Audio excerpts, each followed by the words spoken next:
రేపటి నుంచి మీ ఇద్దరి మధ్య ఏ గొడవ జరిగినా ఆ గొడవ వల్ల నా పరువు పోయినా గుర్తెట్టుకో, నీ బతుకు నా చేతిలో చేతపడి బొమ్మేరో. ఇవే ఇవే జీవన తరంగాలు, ఇవే ఇవే జీవన తరంగాలు, జీవన తరంగాలు.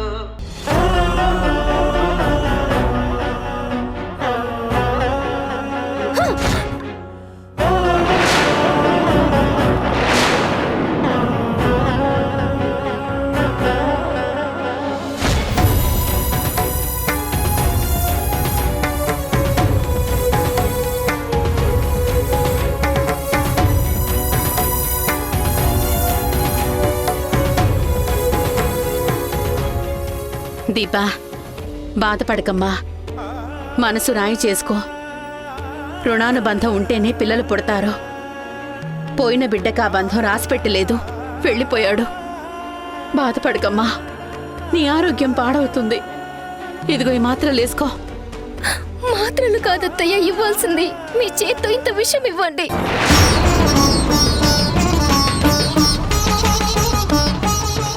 దీపా, ఏంటా మాటలు? ఊరుకోవే. పోయిన వాళ్ళని తిరిగి తెచ్చే అవకాశం ఎలాగూ లేదు. బాధని ఆవేశంగా మార్చుకుని లేనిపోని ఆలోచనలు చేయకు. నా బిడ్డ ఏడుస్తుంటే నేను పాలు తాపుతున్నట్టు, జోలపాడి నిద్ర పుచ్చుతున్నట్టు, ఇంకా రకరకాలుగా వాడి ఆలోచనలే నన్ను చుట్టుముడుతుంటే ఎలా మనసుని రాయి చేసుకోమంటారు?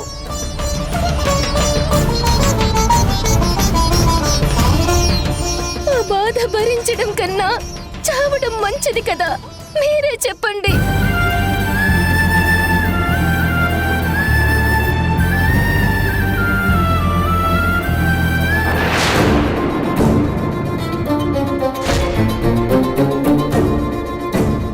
ఇదిగో చూడండి అత్తయ్య, మళ్ళీ ఎవరిని చంపాలనో ప్లాన్ వేసుకొని వచ్చింది. చావడానికి మీరంతా సిద్ధంగా ఉండండి.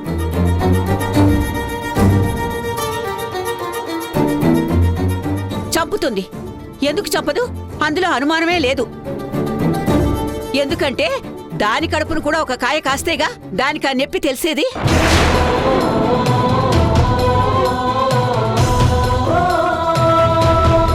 ఇన్ని సంవత్సరాలైనా పిల్లలు కాలేని మనిషికి మన బాధలు ఎందుకు తెలుస్తాయే? నువ్వు చావకుండా దీపబిడ్డని చంపావే, ఛీ, నీది ఒక బతికేనా? ఆగమ్మమ్మా.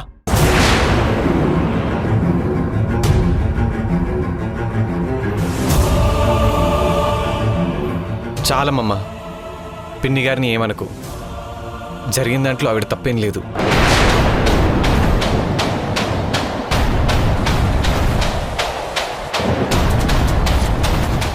ఏం మాట్లాడుతున్నారండి మీరు?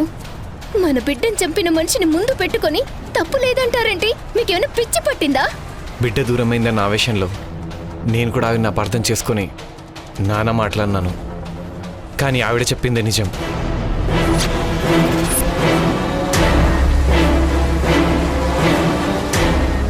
బిడ్డ మనకు దక్కాలని రాతలో లేనప్పుడు ఎంత ఏడ్చినా ఏం లాభం లేదు. ఇదేంటి మహేష్ సడన్ గా తన స్వభావానికి విరుద్ధంగా మాట్లాడుతున్నాడు? వీడేంటి ఇలా అపరిచితుల్లా మారిపోయాడు? నువ్వు కూడా స్టార్ట్ చేసావా మహేష్? మీరేనా ఇలా మాట్లాడుతుంది? బిడ్డ చవని కళ్ళారో చూసి కూడా ఆవిడ్ని వెనకేసుకుని వస్తున్నారేంటి? పిచ్చి పట్టిందా మీకు? అందరు మిమ్మల్ని ఆవేశంలో నోటికొచ్చినట్టు మాట్లాడారు. మా అందరి తరపున క్షమించమని వేడుకుంటున్నాను. ఆపండి. ఇవే ఇవే జీవన తరంగాలు, జీవన తరంగాలు. ఏమండి? ఏంట్రా ఇదంతా? ఇది చెయ్యని తప్పుని నెత్తి మీద వేసుకోవడం ఏంట్రా? పిచ్చి పట్టిందా నీకు? ఎందుకు ఇలా చేసావు? ఏంటండి ఇది? బిడ్డ చనిపోవడంలో ఆవిడ తప్పేం లేదన్నారు. ఎప్పుడేమో చెయ్యిందానికి తప్పు మేమే తీసుకుని ఇక్కడున్నారు. ఎందుకు మీరిలా మారిపోయారు? ఏమైందండి మీకు? నీకేదో గాలి సోకిందిరా. మన పాలిట దెయ్యం లాంటి దానివల్ల నువ్వు ఇలా తయారయ్యావు. నీ భార్య గురించి మా గురించి కొంచెం ఆలోచించరా. నేనే తప్పు చేయలేదని చెప్పి బయటకు వచ్చేరా. ఈ ఎస్ఐ గారితో నిజమేంటో నేను చెప్తాను, ఆ శిక్ష నేను అనుభవిస్తాను. అబద్ధం చెప్పి లొంగిపోయానని ఈ ఎస్ఐ ముందు నిజం ఒప్పుకో, అంతే. సార్ ఎస్ఐ గారు. వద్దు నాన్న, ఇందాకే చెప్పాను, మళ్ళీ చెప్తున్నాను. ఏ జన్మలో ఏ పాపం చేశాను, నా బిడ్డను పోగొట్టుకున్నాను.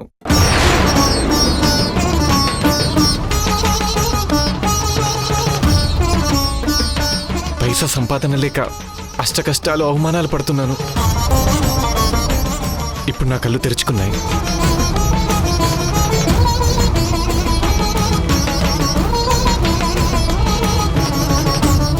మీ కొడుగ్గా పుట్టి ఇంతవరకు ఒక్క బాధ్యత కూడా నెరవేర్చలేదు. అదే దేవిక గారు ఈ కేసు నుంచి బయటపడితే మనందరి జీవితాలు మారతాయని నేను నమ్ముతున్నాను.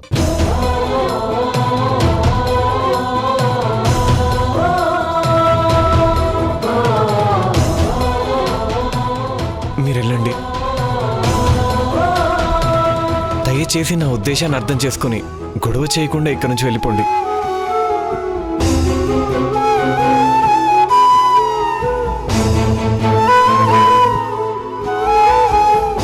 రే, ఆపరా నీ పిచ్చి పిచ్చి మాటలు. దయ్యాన్ని పట్టుకొని దేవత అంటున్నావు. మనల్ని ఉద్ధరిస్తుందని కారు కుత్తలు కూస్తున్నావు.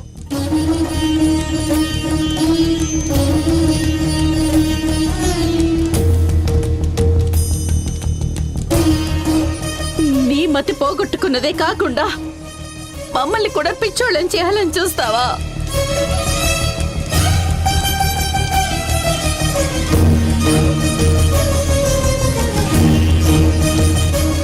వీడు నటిస్తున్నాడో లేదంటే నిజంగానే మనిషి మారిపోయి ఇలా చేస్తున్నాడో అర్థం కావట్లేదే. వీడి పర్ఫార్మెన్స్ చూసి నాకే మెంటల్ వస్తుంది. ఒరే, బిడ్డను పోగొట్టుకుని నీ భార్య పుట్టెడు దుఃఖంలో ఉందిరా. నువ్వు ఈ టైంలో ఇలాంటి నిర్ణయాలు తీసుకోవడం క్షమించరాని నేరురా. రా, బయటకు వచ్చేయ్. నేను రానమ్మమ్మా. నేను చేసిన పని వల్ల దీపకి మేలే జరుగుతుంది తప్ప అన్యాయం జరగదు.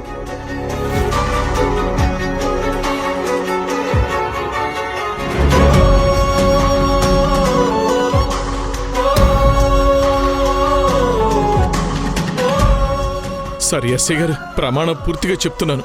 ఆ రోజు పెళ్లిలో సూట్ కేసు పట్టుకుని తిరిగింది నేను. దయచేసి నా కొడుకును వదిలేయండి సార్, మీకు పుణ్యం ఉంటుంది. సార్, ఆయన మాటలు నమ్మకండి. నేనే ఆ బ్రీఫ్ కేసును అక్కడ పెట్టెళ్ళింది అంటే అసలు దోషి నేనే కదా. చూడండి రాజశేఖర్, బ్రీఫ్ కేస్ పట్టుకొని తిరిగింది మీరే అయి ఉండొచ్చు, కానీ అందులో దొంగ నోట్లు, నక్లెస్, కీర్తి గారి గాజులు కూడా తానే పెట్టానని వాంగ్మూలం ఇచ్చాడు.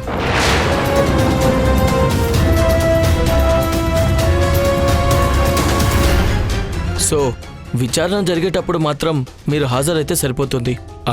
అది కాదు సార్. వినండి రాజశేఖర్, కేసులో మొదటి ముద్దాయి తనంతగా తానే వచ్చి ఒప్పుకున్నప్పుడు తన మీద కేసు బుక్ అవుతుంది. అందుకే మిమ్మల్ని కస్టడీలోకి తీసుకోలేం. వెళ్ళండి సార్, మీరు వెళ్ళండి. నో డౌట్ వీడికి చిప్ దొబ్బింది. సర్లే, జరుగుతున్నదంతా నా మంచికే. మహేష్ లోపలికి వెళ్ళాడు కాబట్టి దేవిక కేసు నుంచి బయటపడి మళ్ళీ డ్యూటీలోకి జాయిన్ అయ్యి నిన్ను లోపలికి పంపిస్తుందని భయపెట్టి డబ్బులు గుంజాలి.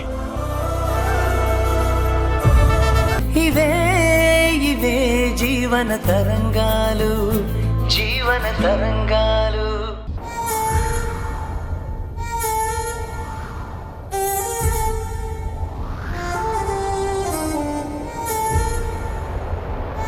ఆయన ఎందుకు ఇలా సడన్ గా మారిపోయి దేవిక గారు చెప్పినట్టు వింటున్నారు అర్థం కావట్లేదు అత్తయ్య. నిన్నటిదాకా ఆమెని ద్వేషించారు, ఇవాళేమో సడన్ గా ఆమె కోసం చెయ్యని తప్పుని మీదేసుకున్నారు. బిడ్డను పోగొట్టుకొని ఇప్పుడు భర్తని కూడా దూరం చేసుకుని నన్నెలా బ్రతకమంటారో చెప్పండి. నిన్ను ఎలా ఓదార్చాలో కూడా తెలియని అయోమయ స్థితిలో ఉన్నాను దీపా. చెల్లెలే కంకణం కట్టుకొని నా ఇంటిని సర్వనాశనం చేయాలని చూస్తుంటే నా గోడు ఏ దేవుడికి చెప్పుకోవాలో అర్థం కావట్లేదు. ఏమైందో మహేష్ తన జీవితాన్ని ఎందుకు నాశనం చేసుకోవాలనుకుంటున్నాడో తెలియడం లేదు. అలా తలుచుకునే మనిషి అయ్యుంటే నా జీవితం ఎందుకిలా ఏడుపుల పాలయ్యేదమ్మమ్మా. ఈ మహానుభావుణ్ణి చేసుకున్న క్షణం నుంచి నాకు సమస్యల సుడిగుండాలే ఎదురయ్యాయి గాని సంతోషంతో గుర్తు పెట్టుకునే జ్ఞాపకాలు ఏ ఒక్కటి కూడా లేవు. ఇప్పుడు నా భర్త పోలీస్ స్టేషన్లో ఉన్నాడన్న అపకీర్తి కూడా మోయాల్సి వస్తుంది.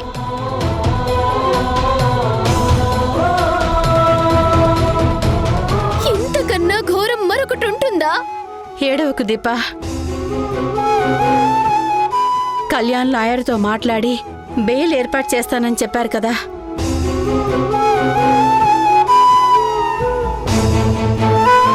మరికొద్దిసేపట్లో తప్పకుండా మహేష్ ఇంటికి తిరిగి వస్తాడు. నువ్వు ధైర్యంగా ఉండు.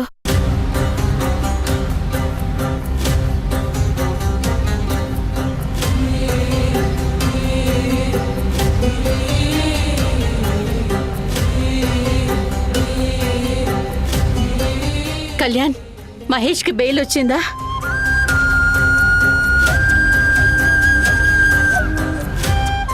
మహేష్ని తీసుకొచ్చావా?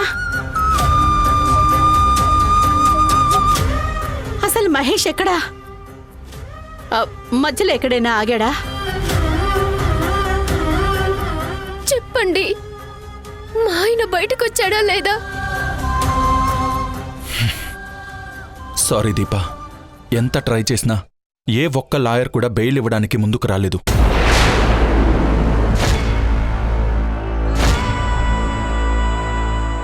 బెయిల్ ఎందుకు రాలేదు కళ్యాణ్? వాడెవరిని హత్య చేయలేదు కదా. నిజమే వదిన గారు, కానీ దేవిక కేసు అవ్వడంతో ఎలాంటి ఇబ్బందులు ఎదుర్కోవాల్సి వస్తుందో అని భయపడి బెయిల్ ఇవ్వలేదు. అయ్యో భగవంతుడా, నా భర్తకి ఆ పోలీస్ స్టేషన్లోనే మగ్గిపోవాలా? ఎందుకు స్వామి మమ్మల్ని ఇంతగా హింస పెడుతున్నావు?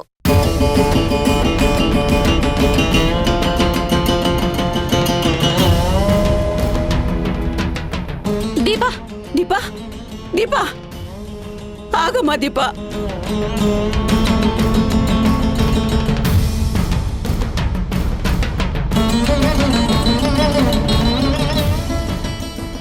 నేను కావాలనే ఏ లాయర్ని కూడా కలవలేదు వదినా. అలా అయితేనే కదా మీకు దేవిక మీద ద్వేషం ఇంకా ముదిరిపోతుంది. నాకు కావాల్సింది అదే. మీకు ఇంకొక ట్విస్ట్ ఉంది. కళ్యాణ్ గారు, కళ్యాణ్ గారు, సార్ ఒకసారి బయటికి రండి, మీతో కొంచెం మాట్లాడాలి. 1 సెకండ్ వస్తున్నా. వదిన గారు, నేను వెళ్ళి మాట్లాడొస్తాను. మీరు మహేష్ బయటికి రాడేమో అని భయపడకండి. ఢిల్లీలో నాకు తెలిసిన లాయర్ ఉన్నారు, వాళ్ళతో మాట్లాడి బెయిల్ అరేంజ్ చేస్తాను. అలాగే. రిలాక్స్.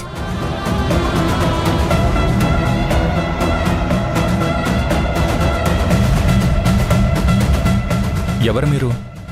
మీతో నాకింతకు ముందు పరిచయం లేదే. అఫ్ కోర్స్ మీతో పరిచయం లేదు, కానీ ఒక ఇంపార్టెంట్ విషయం చెప్పడానికి వచ్చాను. ఇంపార్టెంట్ విషయమా? ఏంటది? దేవిక గారు సీమంతం కోసం ఫ్రెండ్ ద్వారా మహేష్కి డబ్బులు ఇప్పించారు. ఇవే ఇవే జీవన తరంగాలు, జీవన తరంగాలు. అంతా అయోమయంగా ఉంది. అయినా మేమంటే ద్వేషం చూపించే దేవిక తనే సీమంతం చేయించాలని ఎందుకు అనుకుంటుంది?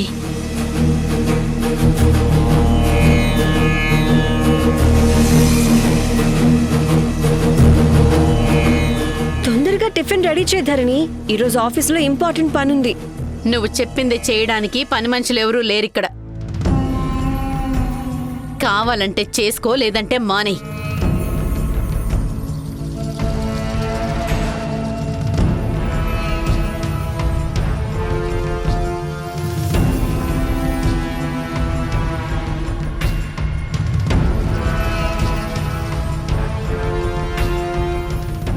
అమ్మా మీలో దీప అంటే ఎవరు? దీప మా కోడలండి. ఇంతకీ మీరెందుకు వచ్చినట్టు? దీప గారితో మాట్లాడాలమ్మా, పిలుస్తారా? Deepa, Deepa. Good morning lawyer గారు. దీపా, లాయర్ గారిని ఎందుకు పిలిపించావు? మీ అబ్బాయికి డైవర్స్ ఇవ్వడానికి.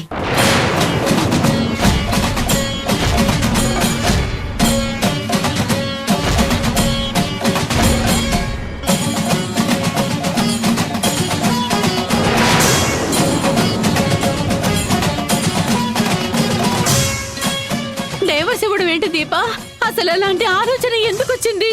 నాకు అన్యాయం చేసిన వాళ్ళు మీ అబ్బాయికి దేవతలా కనిపిస్తున్నారు.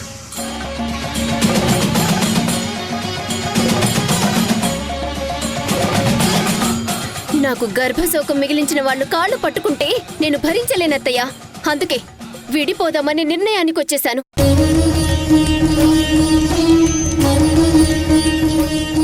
మహేష్ని ప్రయోజకుణ్ణి చేసి వాళ్ళ కాపురాన్ని దారిలో పెడదామనుకుంటే దీపి లాంటి పిచ్చి ఆలోచన చేసిందేంటి? లాయర్ గారు, డాక్యుమెంట్స్ రెడీ చేశారా? దీపా, ఆవేశపడొద్దు. నేను వాడికి నచ్చ చెప్పి ఆవిడ గారి మాయలో నుంచి బయటపడేలా చేస్తాను. అమ్మా దీప, భార్యాభర్తల మధ్య మనస్పర్ధలుంటే కూర్చుని మాట్లాడుకోవాలి గాని ఇలా తెగదెంపులు చేసుకోవడం ఎంతవరకు కరెక్ట్ తల్లి? మహేష్ తప్పకుండా మారేలా నేను చేస్తాను. తొందరపాట్లో ఎలాంటి నిర్ణయం తీసుకోవద్దు. లాయర్ గారు, మా కోడలు తొందరపాట్లో మిమ్మల్ని పిలిపించింది. తను డైవర్స్ తీసుకోవట్లేదు.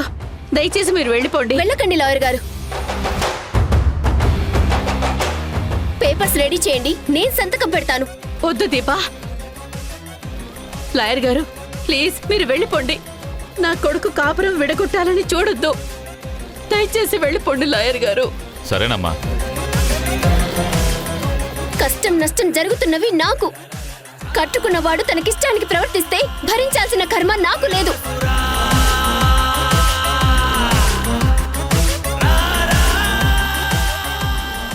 మనిషికొక మాట గొడ్డుకొక దెబ్బ అన్నారు. మీ అబ్బాయి మాటలతో మారే రకం కాదు.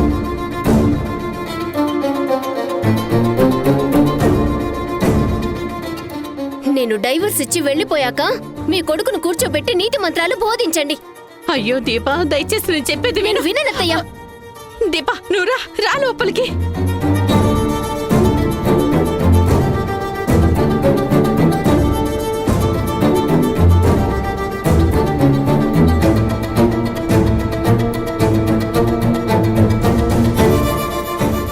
ఆగు, ఎక్కడికి ఓ ఎగేసుకుంటూ వెళ్తున్నావు? ఏమైంది? తమరి కోసం లాయర్ వచ్చాడు. అయితే నీకోసం వస్తారు గాని నా కోసం ఎందుకు వస్తారు? ఈ మధ్య తమరు చేసిన ఘనకార్యాలకి నీకోసమే వచ్చాడు ఈసారి లాయర్. ఒరేయ్, నీ భార్య నీకు విడాకులు ఇవ్వడం కోసం లాయర్ని పిలిపించిందిరా. ఇవే ఇవే జీవన తరంగాలు, జీవన తరంగాలు. నేనే ఇస్తాను. నీకేమైనా అబ్జెక్షన్ ఉందా? ఉందా? లేదు దేవిక, లేదు దేవిక. ఆ జాబ్ ని అడ్డం పెట్టుకొని మహేష్ ని టార్చర్ పెట్టి రివెంజ్ తీర్చుకోవాలి. ఏమంటావ్ చెప్పు. ఏయ్, నువ్వు రివెంజ్ తీర్చుకోవాల్సింది మహేష్ మీద, నా మీద కాదు దేవిక. నన్ను వదిలే. అయ్యో, సారీ కళ్యాణ్. ఆవేశంలో కంట్రోల్ తప్పి నువ్వే మహేష్ అని ఫీల్ అయిపోయి నీ కాలర్ పట్టుకున్నాను. మీరేం ఫీల్ అవ్వకండి. It's okay. కళ్యాణ్, మొన్నెవరో నీ మీద అటాక్ చేసి బెండ్ తీశారు కదా. దేవిక, ఇప్పుడు ఆ టాపిక్ దేనికి? ఆ రోజు నుంచి వాళ్ళు మళ్ళీ కనపడితే మళ్ళీ కోటింగ్ ఇస్తారేమో అని భయంగా ఉంది. దేవిక, ఈసారి ఆ ఇడియట్స్ కనపడితే బుల్డోజర్ కింద వేసి తొక్కించి నా పవర్ ఏంటో చూపిస్తా. రిస్క్ ఎందుకులే కళ్యాణ్. నీ పవరు వాళ్ళ మీద కాకుండా ఇంట్లో కూర్చొని వంటలు చేసే దాని మీద చూపిస్తే ఏ గొడవ ఉండదు. ఈ వంటల ప్రోగ్రామ్ ఏంటి కొత్తగా? పైగా నేను చేయాలన్నట్టు చెప్తావేంటి?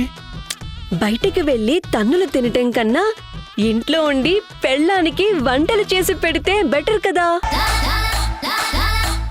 ఆ, ఏ నీ చేతి వంట తినే అదృష్టం నాకు లేదా?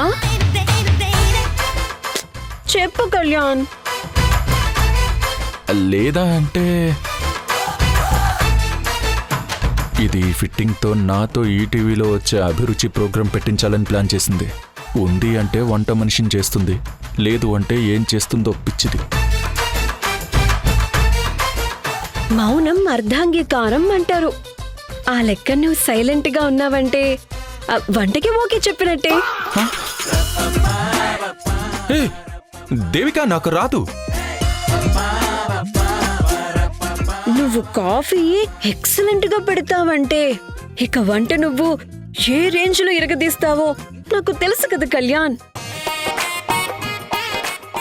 అందుకే నిన్న రాత్రి మినపప్పు నానబెట్టాను. నీ చేత్తో చేసిన వడలు పల్లీ చట్నీ తింటుంటే పద పద పద పద దేవిక, పద దేవిక.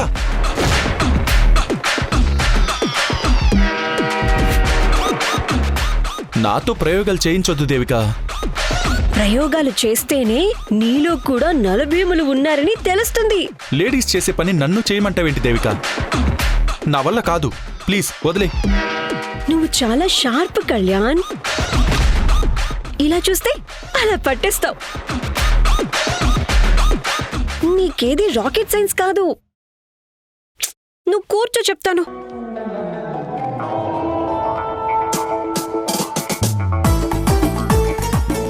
పెట్టండి. సరే. ఆ గిన్నెలో ఉన్న మినపప్పు కొంచెం తీసుకొని ఈ రోట్లో వేసి కొద్దిగా వాటర్ చల్లి ఈ బుల్లి బుల్డోజర్తో పప్పు వెన్న పూసలా మెత్తగా అయ్యే వరకు రుబ్బితే ఆ పిండి రెడీ. అంతే. కమాన్ స్టార్ట్ చెయ్యి. మిక్సీ ఉన్నప్పుడు ఈ ఓల్డ్ స్టైల్లో ఎవరైనా చేస్తారా? నువ్వే చెప్పు. రుబ్బితే వచ్చే ఆ గారె టేస్ట్ మిక్సీలో రాదబ్బా. స్టార్ట్ చేయి కళ్యాణ్. చేస్తున్నా నువ్వు ఉండు.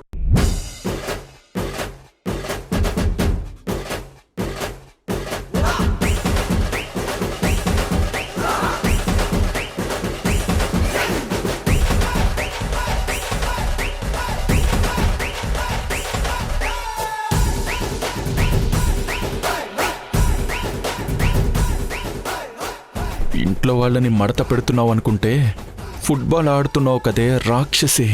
చెప్తా నీ సంగతే. ఇవే ఇవే జీవన తరంగాలు, జీవన తరంగాలు.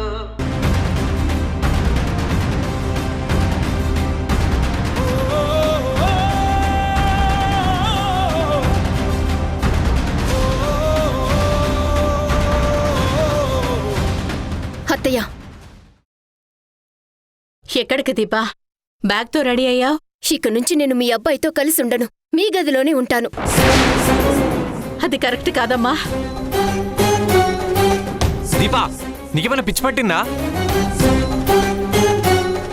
ఇలా బెదిరిస్తే భయపడిపోయి దేవిక గారిని తప్పు పడతాననుకున్నావా? అది నన్ను బ్రతకుండగా జరగదు. మహేష్, నోరు మీరా. దెయ్యాన్ని పట్టుకొని దేవత అనడం మానవా? మారనమ్మా. కావాలంటే దీపా కోరుకున్నట్టే డైవర్స్ ఇవ్వడానికి కూడా నేను వెనకాడను. ఏం కోసావురా? ఆ దేవిక కోసం దీపక్ డైవర్స్ ఇచ్చి నీ కాపురాన్ని ముక్కలు చేసుకోవాలని చూస్తావా? ఎంతకు తెగించావురా దుర్మార్గుడా.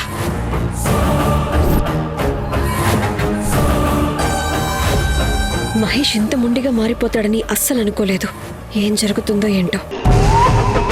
నువ్వు ఎన్ని చెప్పినా నా నిర్ణయం మారదమ్మా. రేయ్,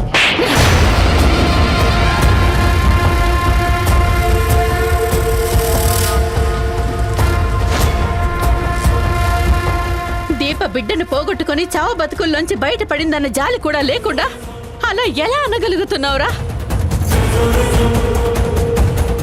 ఈ మహాతల్లి పరువు కాపాడ్డం నీకు ముఖ్యమైంది కానీ నీ భార్యతో బంధం నీకు ముఖ్యం కాదా?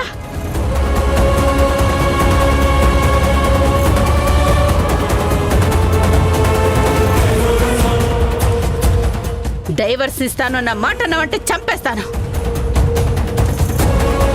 ఓసై చూడవే చూడు, ఏదైతే జరగకూడదు అనుకున్నానో అదే జరిగేలా చేసావు. వీళ్ళ కాపురం బాగుండాలనే సీమంతం చేశాను. ఆ సీమంతమే వీడి కుటుంబాన్ని ఛిద్రం చేసింది. నా కోడలికి కడుపు కొత్త మిగిల్చింది.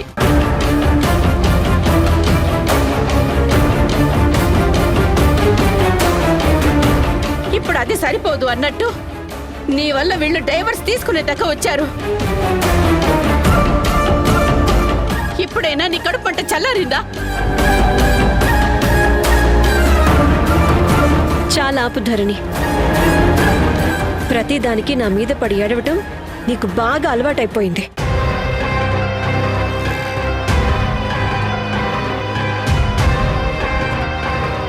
మహేష్, కలిసుండి కొట్టుకొని చావటం కన్నా విడిపోయి సుఖంగా ఉండటం మంచిది అంటాను.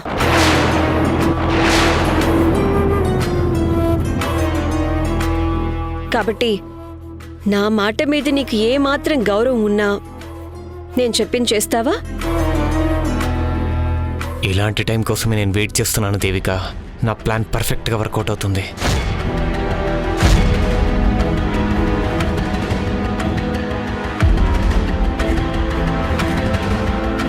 చేస్తాను. చెప్పండి, ఏం చేయమంటారు? రే రే, నీకేమైనా మాయరోగం వచ్చిందారా? గంగిరెద్దులాగా అది ఏం చెప్పినా వింటాను అని తలూపుతున్నావు. ఒరే, మీ కాపురం ఏమైపోతుందో ఒక్కసారి ఆలోచించరా? ఈ దేవిక మాటలు వినొద్దు. నీ భార్యకి అన్యాయం చేయొద్దు.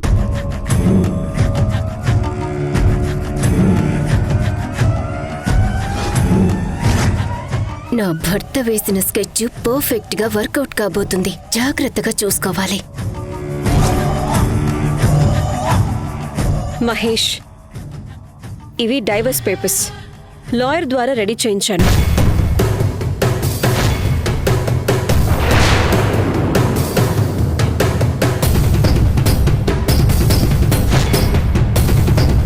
వీటి మీద సంతకం చేసి విడాకులు తీసుకుంటున్నట్టు దీపకిచ్చాయి.